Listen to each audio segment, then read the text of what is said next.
The world folded into silence. Not peace, but anticipation. When my paws touched the cold sand, the sound of the sea dominated everything. There were no crowds here, no cities, only wind, water, and an isolated island. Ganryu Island seemed too simple to carry such weight. The sky was clear, almost indifferent, but I felt an ancient tension in the air, as if that space had been chosen by destiny itself. The year was 1612. In the Gregorian calendar it was so, but in the Japanese calendar it was the 17th year of the Keicho era. Many knew a duel would happen. Few understood its true weight. The silence was not empty. It was concentrated. Each wave that broke seemed to mark time, like a clock made of water and salt. Each step in the sand sounded like a warning. This was not merely a fight. I watched the island's edge, waiting. One man had not yet arrived, Miyamoto Musashi. The other, Sasaki Kojiro, was awaited with almost reverential expectation. But absence also speaks. Sometimes delay is strategy. Standing motionless between rocks and wind, I understood something fundamental. This day would not be remembered for the noise of battle, but for the silence that preceded it. And in the voids, history speaks loudest. When Miyamoto Musashi finally appeared, he did not look like a hero from stories. His clothes were simple, worn by the road. He carried no symbols of prestige. A man shaped more by wandering than by palaces. He walked alone. He had always walked alone, a ronin by choice and by fate, never bound to lords or courts. While others sought recognition, Musashi sought understanding. His eyes did not scan the environment with anxiety. They observed like someone who had already accepted any outcome. This was not resignation. It was clarity. The tranquility of one who knew that losing and winning are merely labels. Many spoke of his victories. Few spoke of his solitude. The road teaches, but it demands a price. Each step without company deepens the interior silence. Before the duel, Musashi did not practice strikes frantically. He breathed slowly, counting each breath. He waited. For him, the mind had always been the true blade. I watched him knowing the truth few understood. This man did not fight to prove strength to others. He fought to confirm a path he had chosen long ago. I knew the road that brought him there because that history echoed through time. Musashi held a sword for the first time as a child. His first recorded duel came around age 13. He grew in Harima, in the chaos of feudal Japan, when powerful clans rose and fell like tides. War was the language men spoke. It was the backdrop of everyday life. He was connected to events that culminated at Sekigahara in 1600. The Tokugawa clan won, and a new era began. Victory brought relative peace, but displaced thousands of samurai. Musashi chose not to serve.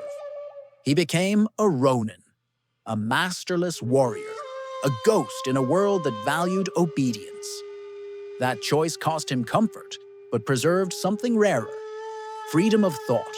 Over those years, he defeated the Yoshioka clan in successive confrontations, not just through sword skill, but through his power to read terrain, understand the exact moment, and know his opponent's mind. Each duel did not make him prouder.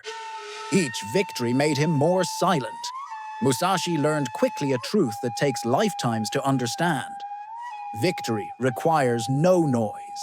Sasaki Kojiro was a complete contrast.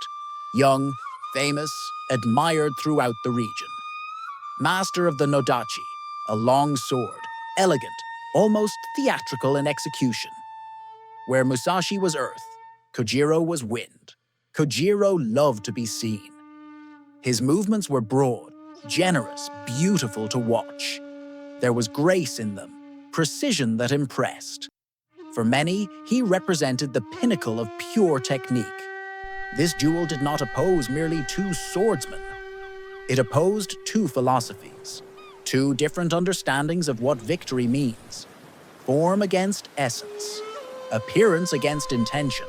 While Kojiro waited confidently, supported by fame and admirers, Musashi arrived late, not from carelessness, but because he understood something fundamental.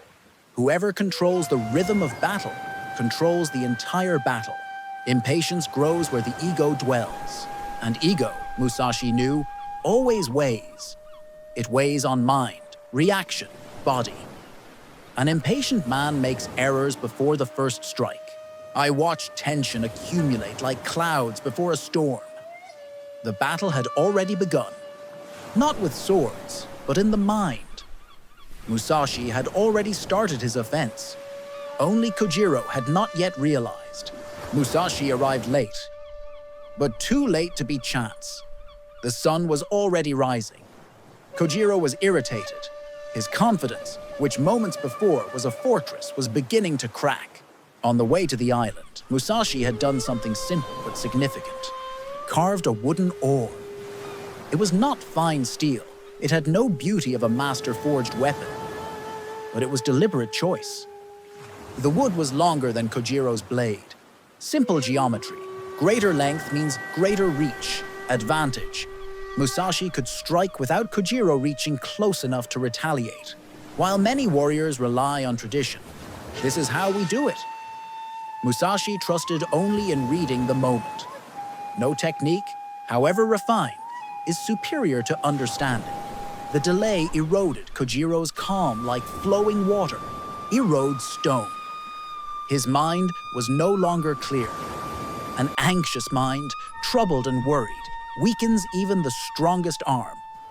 Perfect technique becomes useless when the spirit wavers. In that instant, before the first strike was exchanged, Musashi had already won half the duel. The other half would merely be the physical manifestation of a victory already decided in minds. The duel began. And it was fast, brutal, a collision of two philosophies in motion. Kojiro attacked with the precision that made him famous. His strikes were clean, perfect. But art does not defeat clarity. Musashi did not fight like Kojiro. His movements were not broad and generous. They were economical, direct. Each gesture had purpose. He advanced at the exact instant, at the point where Kojiro was vulnerable. Just one strike. A single movement decided everything. The wooden blade reached Kojiro before his sword completed its defensive arc. There was no prolonged duel, no drama. Only precision. Kojiro fell. And silence returned to Ganryu Island. A different silence now. Not the anticipation before. It was the silence of a decision already made. There was no celebration. Musashi did not raise his weapon to the sky in triumph. No speech of victory. Just the sound of the sea returning to its place. Indifferent as always, true victories rarely ask for applause. The greatest battles are won in silence, and their echoes resound through centuries. Not because someone shouts about them, but because they changed what is possible.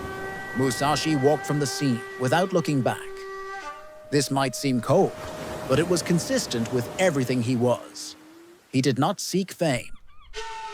Fame is a weight that follows the warrior like a shadow. That duel against Sasaki Kojiro ended an era of his life. The era of the wandering warrior, the Ronin traveling and accepting duels.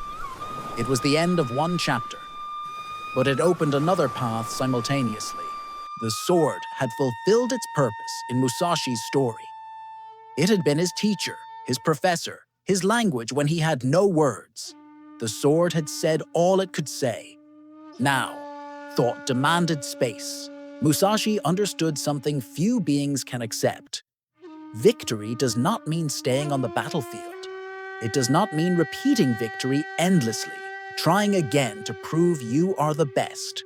Solitude returned to accompany him as it always had. But now it was an even more conscious choice. Not the solitude of a warrior who cannot connect, but of a man who understood that depth requires solitude. I watched his figure move away from the island, gradually disappearing into the horizon. He carried more silence than glory, more questions than answers, more understanding than certainty. Years later, Musashi would write a work that became legendary. The Book of Five Rings, Goren no Sho in Japanese. But this book was not a manual of fighting techniques. It was a guide to understanding. In it, Musashi spoke of strategy, certainly, but also of life, of rhythm. That perfect timing he had mastered in duels, now applied to existence. Of perception, detachment, freedom from the need to win. Before he died, he left also the Dokudo, the way of walking alone. A series of precepts of discipline and acceptance. A guide not for warriors, but for anyone seeking true clarity. Musashi never wanted numerous disciples who merely repeated his techniques. He preferred attentive readers, people who could read between the lines the true essence of what he was trying to communicate. His legacy does not live in blades, nor in records of his victories. It lives in the silent decisions that shape an existence.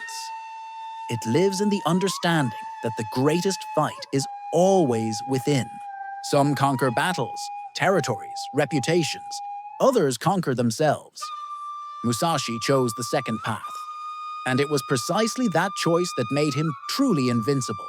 If you want to continue traveling with me through moments that shaped humanity, centuries of history, events that echo in our decisions, leave a like, subscribe, and turn on notifications. Time holds many stories. Until the next episode.